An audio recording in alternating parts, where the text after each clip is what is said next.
Welcome to a brand new year and a new edition of Keep Polite with the World, and the world will keep polite with you. We're kicking things off with a fresh idea I'm really excited to share. I'll be recording a daily reading of one chapter of the Bible, and I'll explain why. Firstly, this journey is about demonstrating how we can bring more politeness and respect into our lives. As a believer, I've found that including God in the formula helps us find a better way, so I've decided to weave in a daily Bible reading and some reflections. I'll be doing these sessions in both English and Spanish to reach a wider audience. Secondly, I'm recording this to show that even with distractions, background noise, and busy schedules, we can always find a moment to connect with something meaningful. So let's dive right in. The first part will be in English, and I'll share my thoughts afterward. I hope you like the idea.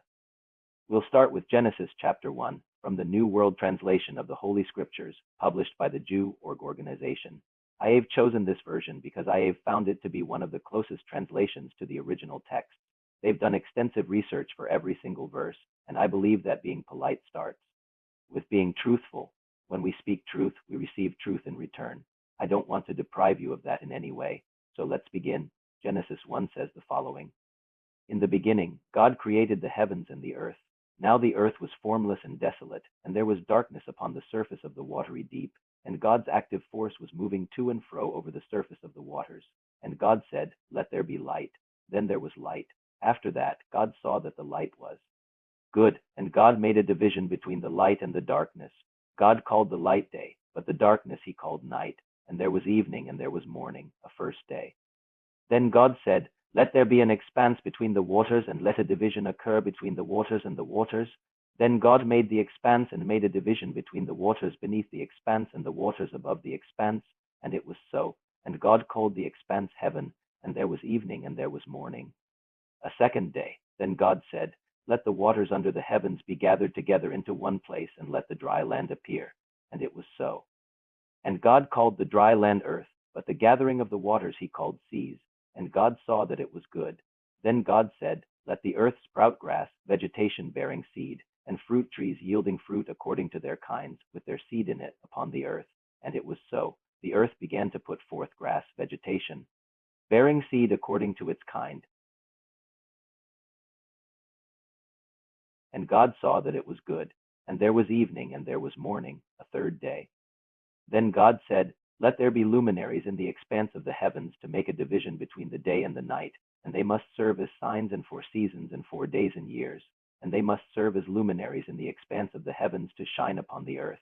And it was so. And God made the two great luminaries, the greater luminary for dominating the day and the lesser luminary for dominating the night, and also the stars. Thus God put them in the expanse of the heavens to shine upon the earth, and to dominate by day and by night, and to make a division between the light and the darkness. Then God saw that it was good, and there was evening and there was morning, a fourth day. Then God said, "Let the waters swarm with living creatures, and let flying creatures fly above the earth across the expanse of the heavens." And God created the great sea creatures and every living soul that moves, which the waters swarmed with according to their kinds, and every winged flying creature according to its kind. And God saw that it was good. With that God blessed them, saying, "Be fruitful and become many, and fill the waters in the sea basins, and let the flying creatures become many in the earth." And there was evening and there was morning, a fifth day. Then God said, "Let the earth bring forth living souls according to their kinds, domestic animals and creeping animals, and wild beasts of the earth according to their kind." And it was so. And God made the wild beasts of the earth according to their kind, and the domestic animals according to their kind, and every creeping animal of the ground according to its kind. And God saw that it was good. Then God said, "Let us make man in our image according to our likeness, and let them have in subjection the fish of the sea, and the flying creatures of the heavens, and the domestic animals, and all the earth, and every creeping animal that is moving on the earth." And God proceeded to create the man in his image. In God's image he created him. Male and female he created them.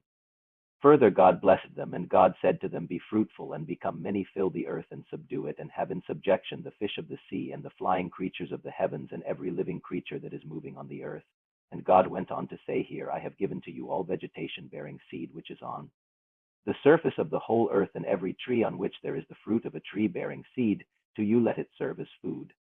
And to every wild beast of the earth, and to every flying creature of the heavens, and to everything moving on the earth in which there is life, I have given all green vegetation for food." And it was so. After that God saw everything he had made, and look, It was very good, and there was evening, and there was morning, a sixth day.